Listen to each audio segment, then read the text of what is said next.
Hello and welcome to Galata Plus. In this video review episode, we are going to be talking about Aanand L. Rai's Tere Ishk Mein. The film is an ambitious romantic melodrama that works in parts. Dhanush plays an Air Force pilot who's been hurt in love. Kriti plays a psychiatric counselor who's responsible for that hurt. He bears the name of God, she bears the name of his salvation. Together, they take us through a drama with a lot of meat that's not always fully cooked. That's a short take, a longer review follows and it may contain spoilers. Darling Solar 20500 முன்பணத்தில் இப்பொழுது solar மூலம் இலவச மின்சாரம். மலிவான நாட்டு சர்க்கரையில தான் மண் தூசி இருக்கும். இது குலாஸ் நாட்டு சர்க்கரை 100% சுத்தமானது. ஆஹா, no compromise. உங்க சைடுலயும் எங்க சைடுலயும். It's a GT promise. GT Holidays, South India's #1 travel brand. When the motion posters of Tere Ishk Mein began to appear, the title looked like it was set on fire, and there happens to be a lot of fire in Aanand L. Rai's latest outing with Dhanush. It's there in the glowing tips of cigarettes. It's there in the funeral pyres of Benares. It's there in the explosions of the rockets you'd find during Diwali and in the missiles used in war. It's there in the petrol bombs that are thrown during an event at a rich man's house. It's there in a backstory that has shaped the protagonist who still carries that trauma both inside in his psyche and outside on his skin, which feels like it burns constantly. He tells the girl he loves, तेरे साथ होता हूं तो कम जलता हूं. In her presence, he doesn't feel that burning sensation as much. The minute he says this, something happens that shatters his peace. The girl runs away, and as if to compensate, it rains. Even nature feels sorry for him at this point. It wants to cool down this burning man. Dhanush plays Shankar, aka God. Kriti plays Mukti, aka Salvation. The minute we hear these names, we know that there is only one way for this nearly 3-hour story to end, which is that she will set him free. But first, back to fire.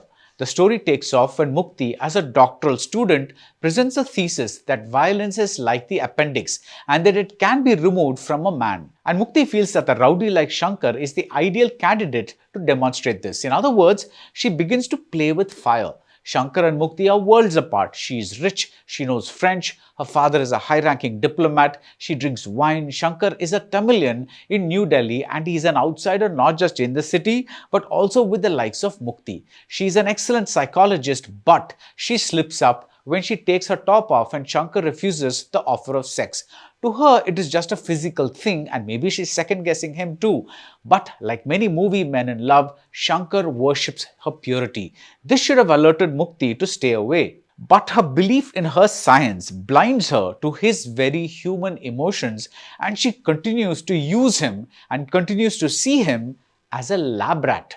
She rationalizes everything, including the way she will turn him away when he comes home and asks for her hand in marriage. But Shankar will not let go of this person who has doused his inner fire. Not only has she made him a less violent man, at least for a while, she also makes him forget the trauma that still singes him. The opening stretch establishes Shankar as a fighter pilot with the Indian Air Force, and when he disregards rules while flying close to a Chinese aircraft, we think that he will turn out to be one of those macho movie-starred heroes. But this opening, where Shankar is in the heavens, so to speak, is more about how he handles the situation without violence thanks to Mukti's training. And the ice-cold expression in his eyes and his calm attitude will contrast with the Shankar from the past when he was the very definition of volatile. Mukti's experiment has been successful. A line in the title song goes, "Khoon mera ishq mein sharab ho gaya." Shankar's blood has turned into wine due to his intoxication with Mukti. But this comes at a great cost. Now, I am a huge fan of the out-there conceits that Aanand L. Rai picks up. They are not just out of the box. In his films, there is no box. Shankar's love for Mukti is easy to understand. She is a mother figure who corrects him when he steps out of line. She is the beautiful, unattainable goddess of his dreams. He is so innocent and has probably seen so few films that he doesn't even think that the rich girl's father will insult him when he asks for her hand. But the twist in this cliched situation is that the girl is standing not by Shankar's side but behind her father. She's trying to make something clear, but Shankar does not understand hints and signs. And after this is where the out-of-the-box stuff really begins. The lab rat realizes that it's been used for an experiment and it goes mad. The scientist tries her best to handle the situation, as she puts it, but then in the heat of his fire, she begins to melt. Tere Ishk Mein is a gorgeous production shot by Tushar Kanti Rai, as A.R. Rahman's songs are superb and the background score keeps churning with bits from these songs as well as new cues. And for a change, the sound mixing keeps the background score in the background without making it an assault on the ears. The songs are used beautifully, not one of them feels out of place. A special mention to Irshad Kamil's lyrics, which comment on the story and carry it forward. And the screenplay by Himanshu Sharma and Neeraj Yadav is nothing if not ambitious. The emotional war between Shankar and Mukti is set against the backdrop of an actual physical war. I love the fact that Mukti uses Shankar for her thesis to prove that this rowdy is a human, and she returns to his life again to evaluate him, to prove that he is human enough to go to war. At one point, Shankar and Mukti swap places.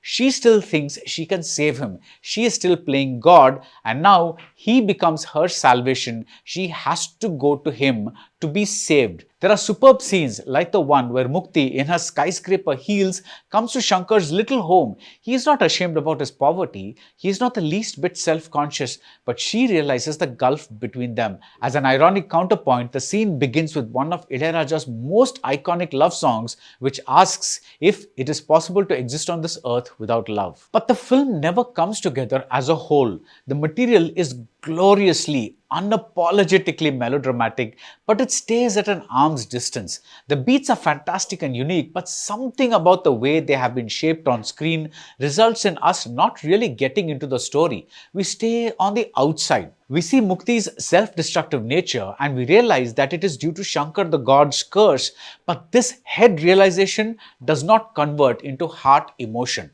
Even if we buy the somewhat improbable fact that Shankar is not going to be in touch with Mukti for a long time, and even if we convince ourselves that his innocence is the thing that is driving this decision, it doesn't make this plot point easy to swallow. Similarly, Shankar's sudden enlistment in the Air Force feels almost comical. There are times, like when the character played by Prakash Raj is humiliated, where the melodrama slips into borderline absurdity, and it feels like an homage to the scene in Asuran where the father character played by Dhanush was humiliated in the exact same way.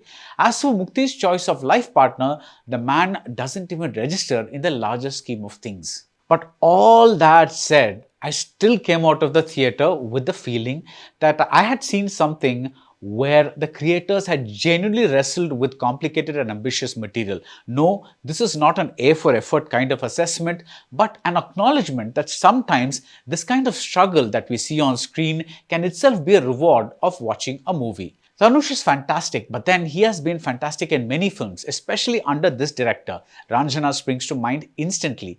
But Kriti is a revelation. She digs deep into a complicated part and throws herself wholeheartedly into several scenes that seem somewhat undercooked but seem better with her in them. Like Aanand L. Rai's earlier work, there is an element of spirituality or mysticism, if that's your take. Tere Ishk Mein starts with a reborn Shankar and ends with Shankar reborn. It's too bad that this desi gothic melodrama doesn't fully ignite, but whenever it works, it's on fire. That's it about Tere Ishk Mein. If you like this video review, do subscribe to Galata Plus and see you soon at the movies. Darling Solar 20500 முன்பணத்தில் இப்பொழுது solar மூலம் இலவச மின்சாரம். மலிவான நாட்டு சர்க்கரையில தான் மண் தூசி இருக்கும். இது குலாஸ் நாட்டு சர்க்கரை 100% சுத்தமானது. Aha, no compromise. உங்க சைடுலயும் எங்க சைடுலயும். It's a GT promise. GT Holidays, South India's #1 travel brand.